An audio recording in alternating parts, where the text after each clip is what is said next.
We're driven by the search for better. But when it comes to hiring, the best way to search for a candidate isn't to search at all. Don't search, match with Indeed.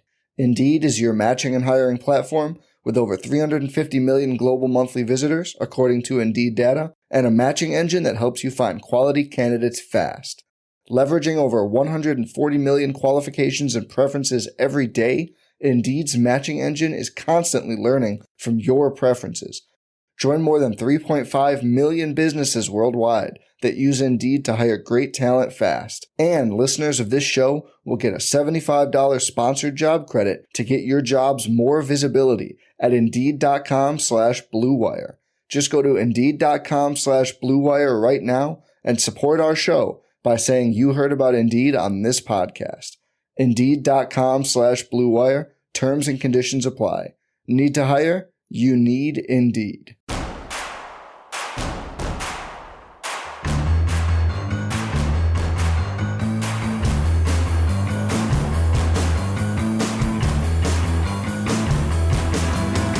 From your favorite source for Chicago White Sox talk, delivering news, interviews, analysis, and more. This is the Sox Machine Podcast with your hosts, Jim Margulis and Josh Nelson. Thanks, Rob, and welcome to the Sox Machine Podcast. I'm your host, Josh Nelson, and it's Monday, January 29th, 2024, as we bring you a new episode. In this show, we will take a look at the Chicago White Sox 2024 ZIPS projections, and folks, they are not pretty. As Jim recently wrote on SoxMachine.com, when the projections were first released on Fangraphs, last year's projections were not exactly pretty either. Only third base and center field, however, are where the White Sox met or exceeded their ZIPS projections. Last year, we were debating about the projections for Oscar Colas and White Sox right field being too low at 0.5 WAR.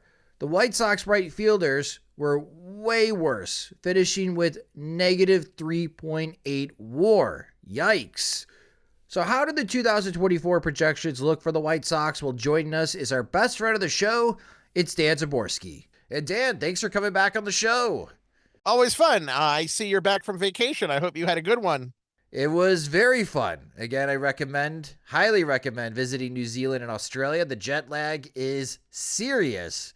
So that's just something to prepare for. And I was hoping that the ZIPS projections would be released before I left, but I think you did everyone a favor in the White Sox fandom and having the White Sox go last.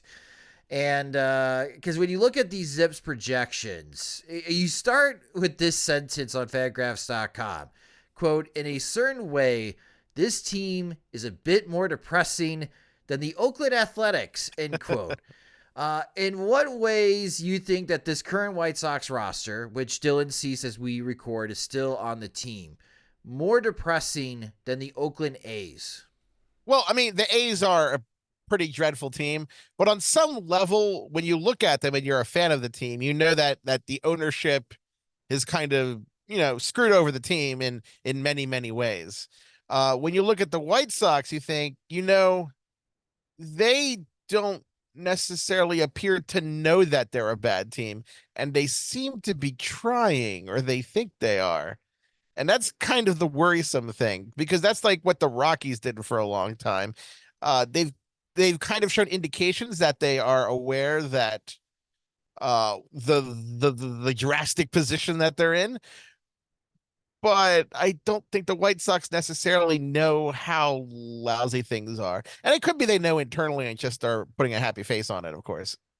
Yeah, I mean, are they teetering the edge of being delusional about how their team feels going into the season? Because recently, Nicky Lopez, which I think at this moment, any projection model would say is the probable starting second baseman of the Chicago White Sox, told White Sox beat reporters at a Boys and Girls Club event on the south side of Chicago that he is like printing tweets for those discounting the 2024 Chicago White Sox, and he's making a bulletin board. And, this type of material, when you're putting out ZIPS projections or other projection systems or our commentary on SoxMachine.com with the season previews coming up, I expect a few more tweets from us are going to be on that bulletin board. Like, do you think the White Sox are teetering on that edge of being delusional and how they feel going to 2024? Or is there a glimpse of hope when you run all of the 1,000 season projections for the White Sox? Well, let me put it this way. Did you watch The Office? Yes, I did. The American version. Yeah. Do you remember an episode called Scott's Tots? Yes, I did. Yeah, that was cringe. Okay. Well, the White Sox are Michael Scott. Does that explain it? I hope. Yeah, it does. For those who haven't seen The Office, Michael Scott, the socially awkward Steve Carell character of The Office, he promised children that if they stayed in school, he would buy them all college. He'd pay for them all to go to college, because Michael Scott had this delusional belief that in 20 years he would become a billionaire or something, which did not happen. And the whole episode is him trying to avoid telling the children that he can't pay for any of them to go to college. And it was the most cringy thing ever. And White Sox right now feel like that. Now, if they do have a great season, obviously there will be a lot of people noting that to me, like the 2021 Giants, who I heard a lot about for about a year after that. But this team, it doesn't look great, and there's not a great deal of short-term upside. So let's start with the good, and that is Luis Robert Jr. So the ZIPS projections are 28 homers, 89 RBIs, and 543 plate appearances with a 121 OPS plus, which again means that he's going to be 21% better than league average offensively. And Robert does not turn 27 years old until August. So what does a peak season look like for Luis Robert, Dan? Do you think he can exceed his value from last year, in which he finished as a 5-WAR player on Fangraphs? I think 2023 probably is near where his peak is likely to be. Obviously, it's not the kind of thing he'll do every season, but he does have a good chance of, beating that 1 or 2 years by at least some margin. The follow-up to that, Dan, like, if 2023 is his peak, like, I had hopes that maybe Robert could challenge at his prime Mike Trout and being an 8, 9, 10 WAR type of player. What is preventing Robert from hitting that elite levels of WAR where very few players attain that type of level? I think what it comes down to is it's still a challenge for him to have a high on-base percentage. And of course, on-base percentage is basically half of offense. Like on a good year, when he hits 280, 290, he might have, an on-base percentage like 330, 340. And of course, he can be very valuable without a high on-base percentage. He had 5 WAR last year with a 315 on-base percentage. But that kind of keeps you from being in the elite WAR list. Like, if you look at like the 5 WAR players last year, only 2 of them, I believe, had on-base percentages below 340. That would be him and Bobby Witt Jr. Now, of course, he doesn't need to have as high in on-base percentages as, say, Matt Olson does in order to be a 5-win player. But it's really hard to do, like, consistently. And if you want to be an 8 or 9 WAR player, you pretty much have to have a pretty good on-base percentage, even if it's driven by batting average. The other good is Dylan Cease. So the ZIPS projections for Cease is projecting 166 innings this upcoming season and 30 starts, a 3-WAR season, a 111 ERA plus, so 11% better than league average, and 196 strikeouts. So Cease has got a good chance of exceeding 200 strikeouts again in 2024. But I think the biggest question now is, we record this episode in late January, Dan. Are you surprised that Dylan Cease is still on the White Sox? I'm not, simply because what I've heard, let's say inside baseball, I can't say do, but from multiple sources, the public belief that the White Sox are asking for an absolutely massive package, that does seem to be the case, at least from private sources I've had inside baseball. And I think that the reality is that when you get Cease, you don't get a ton of Cease. You don't get 4 or 5 years of Cease, and that does make a difference. And the fact is, even if he did not have, as good a season in 2023 as 2022, and his FIP was better than his actual numbers, so it was a little underrated. There is a source of risk in him, and I think when teams are going to give a massive package for a pitcher, they want a lot of years and they want relative certainty about a pitcher's performance. Obviously, that's no such thing with a pitcher, but I think that if the White Sox think they're going to get, half of the Orioles' top prospects, that's not going to happen, and I don't think anyone's going to. Is that going to change at all in the first half? Let's say by working with Brian Bannister, Cease cuts his walk rate below 7%, and he is a clear all-star. Do you think that asking price would be met with teams having a higher sense of urgency? They know that they're going to be contending in the second half. They know that they're on the path to being into the postseason. Like, do you see a team eventually caving in during the season before the trade deadline? Unless he goes absolutely nuts, I don't think so. Simply because, there could be a very specific situation which a team overpays. Like, the Yankees are 3 games out of the division on July 30th, and Garrett Cole goes to Tommy John surgery. In that case, you might see kind of an overpay. But I think from a generalized standpoint, teams are going to think, hey, well, now we only get a year and 2 months of him. We're not going to pay necessarily a lot more for a year and 2 months than 2 years. And the teams that are looking at him now are teams that probably expect to be in the thick of it anyway, so it won't be a surprise to them. Again, it depends on the actual facts on the ground at the time, which could lead to an overpay, but I don't think the White Sox should necessarily count on it. Would it be a mistake for the White Sox to have Dylan Cease start on opening day? Like, the idea that he was not dealt in for an organization that's in transition. I think it would be, because realistically, the White Sox are not going to be a good team this year.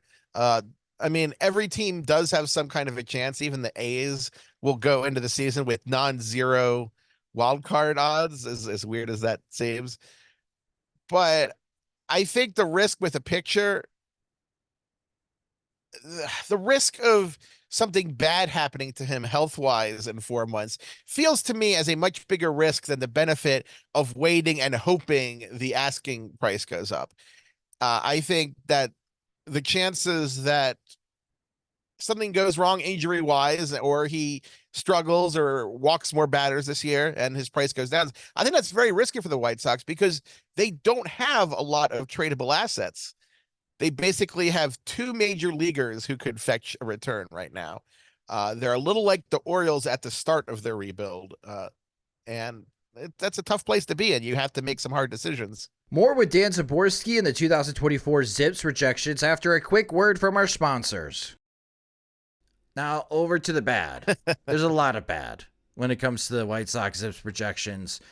Robert and Cease are the only White Sox players projected to be better than 2 WAR in 2024. And I think that pivots the conversation to 2 players that I liken to ants at a picnic that have accidentally walked across some lighter fluid, and fans and media in Chicago are holding magnifying glasses, and that's Yoan Moncada and Eloy Jimenez. Like, they've lost any runway for pity support, I guess I would call it. Like, everyone's kind of tired of, and I think they are tired as well, talking about, well, if I'm healthy, I know that I can produce.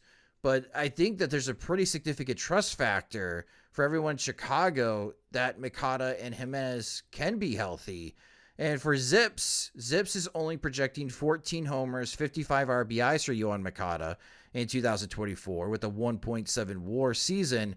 And for Eloy, who recently was on the Foul Territory show with AJ Pierzynski and made the proclamation that if he stays healthy, he could hit 40 or more homers. ZIPS is projecting just 21 homers for Eloy with 71 RBIs at a 1.4 WAR season. So for ZIPS, is health the biggest factor in why it's not forecasting a bounce back season for Moncada or Jimenez, or are there significant flaws with their on-field performance that's holding their projections back? Well, injuries are a large part of it. And the thing is that a player who has been injured in the past, even a hitter, tends to be injured more in the future. It's just injuries tend to be predictive in that way. And also the fact is, you're talking about these guys now, they're not 23 or 24 anymore. And every time you don't have that big breakout becomes less likely. It's essentially like think you're playing Monopoly and you have 3 rolls to land a double six, or you have 1 roll to land a double six. The longer it doesn't happen, the less likely it is to happen at all. So basically, Jimenez and Moncada have fewer rolls remaining for that upside when they roll that 20-sided die. Obviously, there's no actual 20-sided die. That's just my weird metaphors. But they both, I mean, if they're healthy, I think that they're at least league average players, and that's a plus because you look at their projected WAR, and a lot of that is due to the number of plate appearances projected. Like 1.7 for Jimenez, that's also in fewer than 500 plate appearances. So, he does have a good chance of having a league average season. But, hitting 40 home runs, Moncada having a 5 WAR season, these are things that are possible, but they're just a little less likely than they were a few years ago. And you have to realize that they're possible, but not the most likely outcome. What do you make of Andrew Vaughn? Because ZIPS is projecting 24 homers and 83 RBIs, which is fine, but it's not close to the level of production at first base that Jose Abreu, Paul Konerko, or Frank Thomas provided. Yeah, the thing about him is we're still waiting for that offensive breakout. ZIPS had been a little more hopeful in the previous, like last season, because he did have, going into 2023, there were some things to like in his hit ball data, but that didn't really improve too much in 2023. So the fact is, I mean, you can't use the excuse that he has no minor league experience or he has little minor league experience and they've bumped him from A ball to the majors anymore. He's now basically played nearly 3 complete seasons in the majors. He's going to be 26 by the time the season starts. There's still offensive upside there, but the chances of him becoming a star are pretty weak, especially because he didn't turn out to be a great first baseman either. A better first baseman than a corner outfielder, but he's going to give away some runs there, it looks like, too. Great combination. So on the and we're still in the relatively optimistic part of the projections. These are the projections of guys who could be league average players. Yeah, because it gets worse. I mean, on the position player side, like Andrew Benintendi, he was awful last year. And he told beat reporters that he's been lifting 4 to 5 times this week, so he's trying to add more muscle mass and see if that helps him in the power department, as we rarely saw any type of power from Benintendi after signing the largest free agent contract in Chicago White Sox franchise history. And then there's up the middle, in which the White Sox have replaced Tim Anderson and Elvis Andrus and running with Paul DeJong and Nicky Lopez. And then there's the mess in right field. Like, there's nothing that the White Sox can do about left field with Benintendi. They're on the hook for 4 more seasons with Andrew Benintendi, Dan. But like up the middle and right field. So let's talk about this strategy of trying to be better defensively at short and second base and see if they can gain more value from what was a disastrous season for Tim Anderson last year and Elvis Andrus in the twilight of his career. Do you like this strategy of what the White Sox are doing here with DeJong and Lopez up the middle? I mean, there's a trade-off. When you look at it, having a good defensive middle infield may make the pitching look better because it'll, prevent some runs here and there, but it'll also make the offense look worse. And the fact is the White Sox were 11th in the AL in home runs in 2023, playing in one of the best home run parks in the American League. So the offense could be even worse. I think what it comes down to that the White Sox, if they're kind of in rebuilding mode and they don't seem to fully realize that. So that kind of puts a whole different spin on these signings and the trade for Nicky Lopez. Because the thing is, these are the kinds of moves they should have been making 2 years ago when the team had poor depth, but a really solid core and they could compete. And they needed those role players to put them over the top when injuries hit. And they didn't do any of that. Now they're getting those role players to put them over the top, but there's nothing to put over the top anymore. These are kind of the right moves made 2 or 3 years too late. So it's closing the barn door after the horses are gone and dead and turned into hamburger meat and fed to the kids, and the kids have grown up and become anti-horse meat advocates. I mean, that's how late they are on this. Right field. Like, who would you say is the starting right fielder for the White Sox at this moment?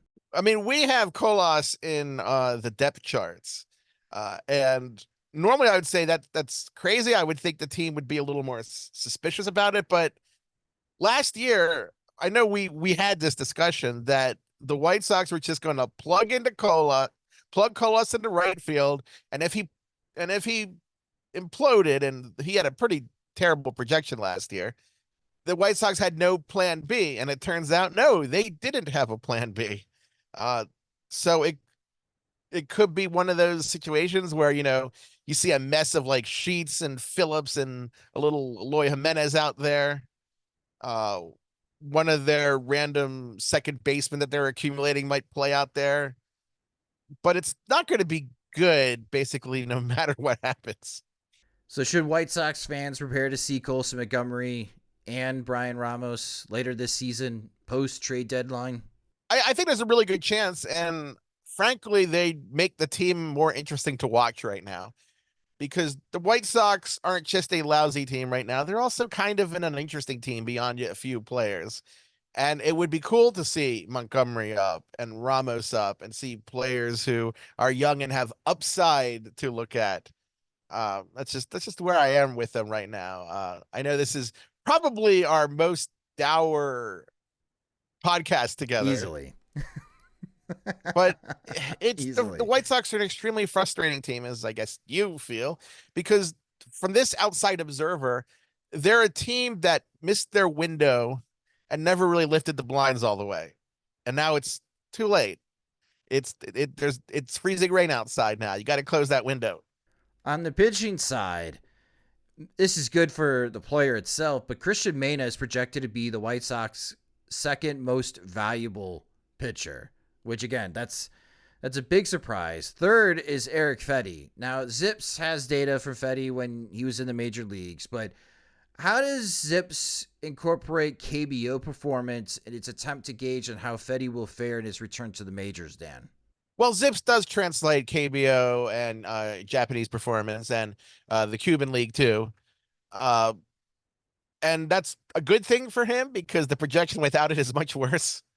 I believe that without it, his ERA projection would have been something like 5.70. So his year in Korea, where he did keep the walk rate low, he did strike out guys. That's really encouraging. But of course, KBO is also a weaker league overall than NPB is, Nippon Professional Baseball, or Nippon.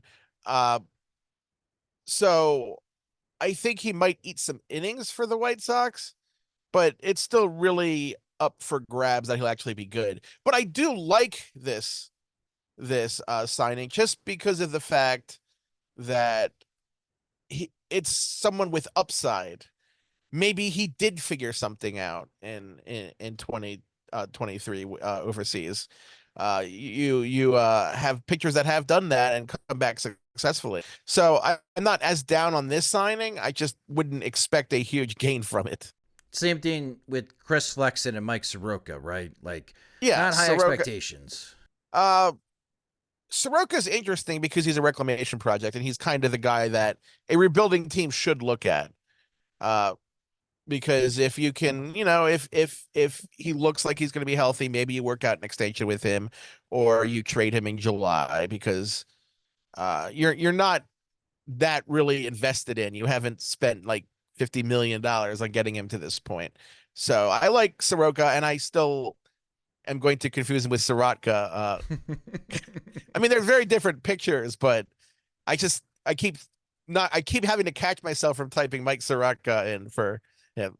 What would you advise the White Sox to do with Michael Kopech? Like, there's a part of me that thinks in spring training, I don't think they're going to carry 6 starters. And if a knee or a back issue flares up for Kopech again, or he just doesn't seem to be sharp during camp, like, I'm okay if the White Sox just decide it's probably best if Kopech pitches out of the bullpen.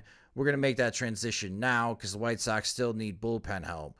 That's my personal preference. What would you advise the White Sox on how to handle Michael Kopech, at least starting the 2024 season? I go back and forth on that a bit because he's a tricky player to kind of get a handle on. I think that it might, simply because of the injury concerns, it might be best to have him stretched out in the bullpen, let him throw 2 innings here and there in decent pressure situations. Don't make him a mop-up guy. Let him show that his command is where it needs to be, that he's comfortable, he's healthy. And then I do think that you try to work him back towards the rotation if that's possible, because that's still where his upside is going to be. But he's it's such a difficult situation that I'm not sure there's necessarily a right answer for that. So I won't fault the White Sox since I can't think of what the right answer is. Yeah, well, I think that's going to be wait and see on how he looks in Glendale. And maybe he's worked on things in the offseason and he quickly generates a relationship with Brian Bannister and along with pitching coach Ethan Katz, fixes a lot of those issues that we saw last year. Because there were times, especially in May, when he had back-to-back starts against Kansas City and Cleveland, where Kopech was outstanding. And then he would have not bad weeks, bad months. That just really sunk his 2023 season. Kopech is still just 28 years old.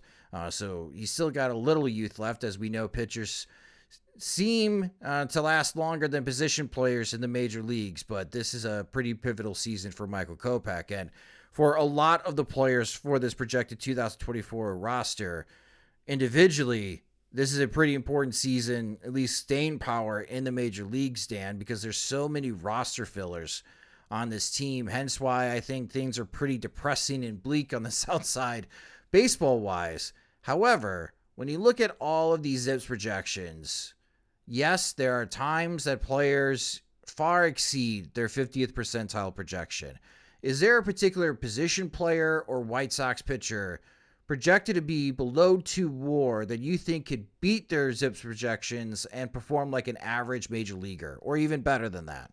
Well, I think a couple of players we've mentioned, Moncada and Jimenez, still have that upside. I think most of the position players that haven't been mentioned are probably a little too far gone. Maybe Andrew Benintendi. We'll see. I tend not to believe these best shape of their life stories because everyone's in the best shape of their life in late January. That seems to how it works. I want to see someone report that a picture showed up in the averagest condition of his career. And I think that there is a chance that someone like Colson Montgomery tears through the minors and, pushes himself to the team and establishes himself very quickly in the majors. I guess Montgomery and Ramos are the best candidates for that. ZIPS, has been suspicious of Montgomery in the past, but it's growing to like him. His projections have gotten a bit better every year. His long-term projections are now quite solid. We'll still see. He still needs to play in the upper minors more. He still needs to have more professional experience. But we'll see with him. And I think players that are unknown are what rebuilding teams should look at. Risk is the enemy of a contending team, but it's the best friend of a rebuilding team. You look for guys who have upside wherever that is. Maybe it's a top prospect like Montgomery. Maybe it's a reclamation project like Soroka. I think that on a fundamental level, a rebuilding team should go into every move and they should be able to ask themselves, does this help us win now or does this help us win later? And I think you have to formulate like some coherent response to in the affirmative to one of those questions for anyone, because in that, if you can't answer that, then you're kind of wasting the opportunity to look at a guy who might help in the future or might help now. Of course, that's less relevant for the White Sox, but that's kind of how I feel about the whole thing. And then finally, odds makers are releasing their 2024 MLB win total futures. And in Illinois, DraftKings Sportsbook has set the White Sox over-under wins at 63.5 wins.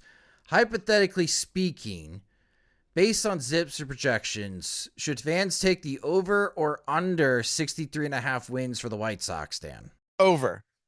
Generally speaking, where the books place, you can usually some of the best opportunities tend to be at the extremes, because obviously they set these things to maximize their revenue, not necessarily to be the most accurate. And people will tend to underrate the lousy teams and overrate the good teams.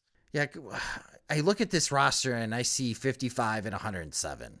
Like that's just how I feel. Like, and I'm assuming Cease only plays like half a season, and then who knows what type of starting rotation is for the White Sox. Like, I've got this sinking feeling, Dan. Like, last year was the worst win-loss record season of my lifetime for the Chicago White Sox. And my expectation is that the 2024 White Sox are going to exceed that. But now that you're saying people should take the over, maybe that changes my mind. I don't know. Not much over, but I think from a realistic standpoint, no team is really truly entering a season probably rarely worse than a 400 team or better than a 600 team. Generally speaking, a lot of things have to go wrong. Now, of course, one of the catches is that Dylan Cease could be traded. You knock 3 wins or so off the team's total, and because his replacement would probably be replacement level, that is kind of that uncertainty. So you're also, if you take that over under now, you're kind of banking one way or the other that Cease is going or not. I don't think they're going to trade Robert. They probably should, but I don't want to get in trouble with your listeners for that one.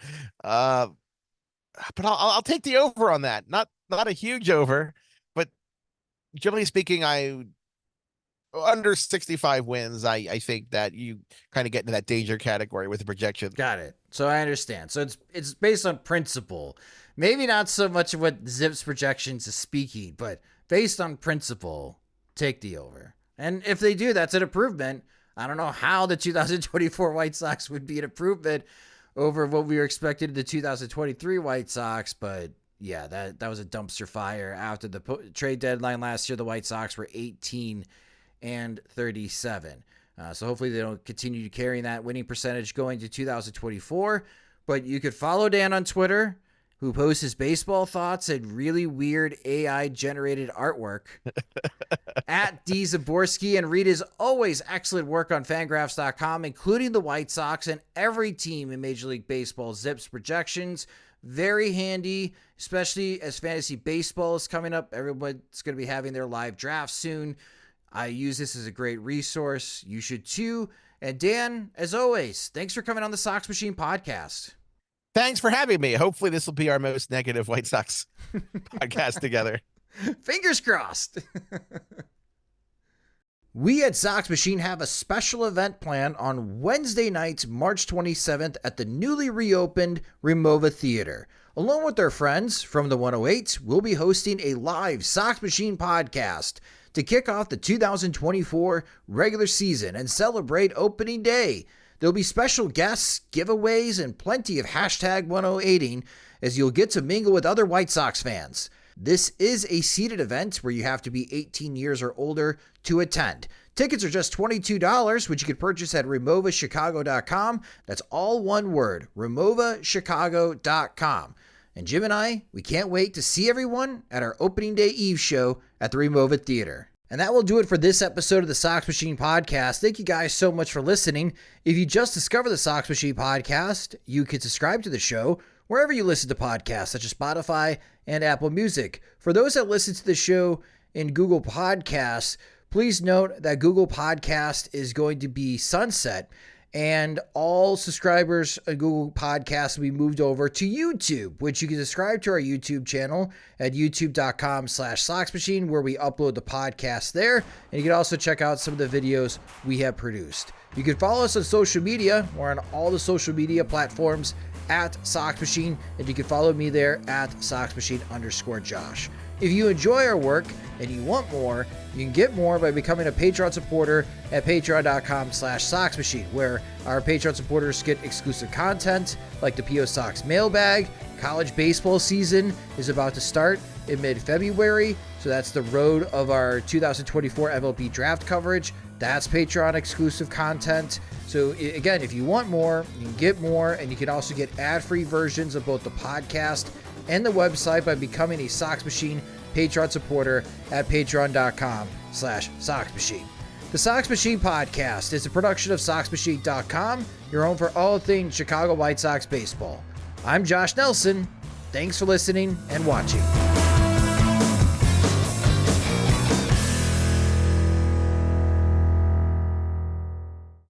We all have that friend who wakes up early to go get everyone McDonald's breakfast, while the rest of us sleep in. This is your sign to thank them. And if you're that friend, this is us saying thank you. Just a friendly reminder that right now, get any size iced coffee before 11 a.m. for just 99 cents. And a satisfying sausage McMuffin with egg is just $2.79. Price and participation may vary. Cannot be combined with any other offer or combo meal. Ba-da-ba-ba-ba.